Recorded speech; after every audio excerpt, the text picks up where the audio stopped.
রুহি ২৮ বছরের এক তরুণী। ভালো চাকরি, ভালো পরিবার সবই আছে তার, তবুও ভেতরে কোথাও একটা শূন্যতা।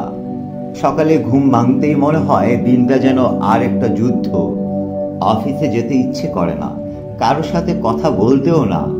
প্রতিদিনের জীবনে যেন ধীরে ধীরে ঢুকে পড়ছে এক অদৃশ্য অন্ধকার, বিষণ্ণতা। একদিন অবশেষে সে একজন মনোরোগ বিশেষজ্ঞের কাছে গেল। ডাক্তার শুনলেন, কিছু পরীক্ষা করলেন, তারপর কিছু অ্যান্টিডিপ্রেসেন্ট ওষুধ দিলেন। রুহি নিয়মিত ওষুধ খেতে শুরু করলো। প্রথম কয়েক সপ্তাহে কিছুটা স্বস্তি পেল, মাথার ভার কমে গেল। কিন্তু 1 মাস, 2 মাস, 3 মাস পরে সে দেখল শরীর ঠিক আছে, কিন্তু মনটা আগের মতোই ভারী। তার প্রশ্ন জাগলো, ডাক্তার সাহেব, আমি তো ওষুধ খাচ্ছি, তবু কেন ভালো লাগছে না?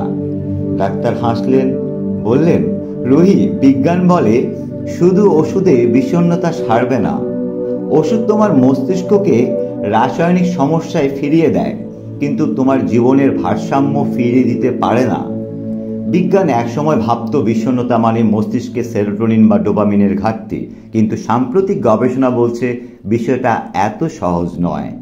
বিষণ্ণতা আসলে একটি বহুমাত্রিক মানসিক অবস্থা, যেখানে জেনেটিক কারণ, মানসিক চাপ, একাকিত্ব, অতিরিক্ত প্রত্যাশা, ঘুমের অভাব, এমনকি শৈশবের অভিজ্ঞতাও প্রভাব ফেলে। অর্থাৎ বিষণ্ণতা শুধু মস্তিষ্কের কেমিক্যাল নয়, এটি পুরো মানুষটিকে জড়িয়ে ধরে। তাই একে সারাতে হলে শুধু প্রতিদিন 4-5টা ওষুধ নয়, দরকার পুরো মানুষটার পুনর্গঠন। রুহি ডাক্তারের পরামর্শে থেরাপিস্ট বা কাউন্সিলরের কাছে যেতে শুরু করলো। সেখানে সে শিখল তার চিন্তার ধারা কেমন ভাবে নিজেকেই বিষণ্ণ রাখছে। যেমন, আমি কিছুই পারি না, সবাই আমাকে অপছন্দ করে, আমার জীবন অর্থহীন। এই ধরনের নেতিবাচক বিশ্বাসগুলোই তার মানসিক অন্ধকারকে আরো ঘন করে তুলছে। কগনিটিভ বিহেভিয়ার থেরাপি সিবিটি তাকে শেখালো কিভাবে সেই চিন্তাগুলোকে চ্যালেঞ্জ করতে হয়, কিভাবে বাস্তবের দিকে ফিরে আসতে হয়, কিভাবে নিজের প্রতি সহানুভূতিশীল হওয়া যায়।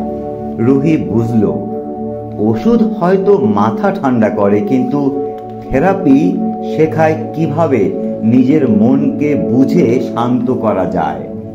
কাউন্সিলর বা থেরাপিস্ট তাকে বললেন, ওষুধ খাও, কিন্তু পাশাপাশি একটু রোদে হাঁটো, বন্ধুদের সাথে কথা বলো, নিজের যত্ন নাও। রুহি শুরু করলো সকালের হাঁটা, নিয়মিত ঘুম, একটু সঙ্গীত শোনা, ডায়েরি লেখা। অল্প দিনের মধ্যেই সে বুঝতে পারলো শুধু ট্যাবলেট নয়, একটা হাসি, একটা আলিঙ্গন বা নিজের প্রতি এক মুহূর্তের কোমল দৃষ্টি, এগুলোরও আছে আশ্চর্য নিরাময়ের শক্তি। বিজ্ঞান বলছে বিষণ্ণতা চিকিৎসা তখনই সফল হয় যখন ওষুধ, থেরাপি এবং জীবনযাপনের পরিবর্তন, এই তিনটি একসঙ্গে কাজ করে। ওষুধ উপসর্গ কমায়, থেরাপি চিন্তার ধারা বদলায়, জীবনযাপন মনের ভিত্তি মজবুত করে। এই তিনটি মিলে তৈরি হয় এক শক্তিশালী সমাধান, যা কেবল সেরে ওঠা নয়, বরং ফিরে পাওয়া এক নতুন নিজেকে।